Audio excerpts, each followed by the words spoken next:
Chapitre 12. Marie et Aaron parlèrent contre Moïse au sujet de la femme éthiopienne qu'il avait prise, car il avait pris une femme éthiopienne. Ils diraient seulement par Moïse que l'Éternel parle? N'est-ce pas aussi par nous qu'il parle? Et l'Éternel l'entendit. Or, Moïse était un homme fort patient, plus qu'aucun homme sur la face de la terre. Soudain l'Éternel dit à Moïse, à Aaron et à Marie: allez, vous trois, à la tente d'assignation. Et ils y allèrent tous les trois. L'Éternel descendit dans la colonne de nuée, et il se tint à l'entrée de la tente. Il appela Aaron et Marie, qui s'avancèrent tous les deux. Et il dit: écoutez bien mes paroles. Lorsqu'il y aura parmi vous un prophète, c'est dans une vision que moi, l'Éternel, je me révélerai à lui, c'est dans un songe que je lui parlerai. Il n'en est pas ainsi de mon serviteur Moïse. Il est fidèle dans toute ma maison. Je lui parle bouche à bouche, je me révèle à lui sans énigme, et il voit une représentation de l'Éternel.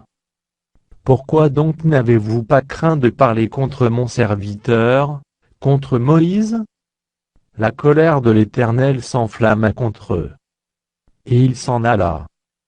La nuée se retira de dessus la tente.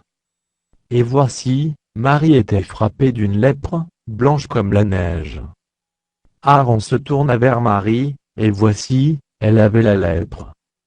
Alors Aaron dit à Moïse: de grâce, mon Seigneur, ne nous fais pas porter la peine du péché, que nous avons commis en insensé, et dont nous nous sommes rendus coupables. Oh, qu'elle ne soit pas comme l'enfant mort-né, dont la chair est à moitié consumée, quand il sort du sein de sa mère.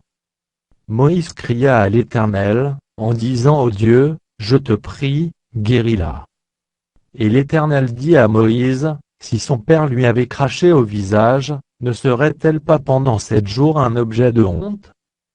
Qu'elle soit enfermée 7 jours en dehors du camp, après quoi, elle y sera reçue. Marie fut enfermée 7 jours en dehors du camp, et le peuple ne partit point, jusqu'à ce que Marie fût rentrée. Après cela, le peuple partit d'Hatséroth, et il campa dans le désert de Paran.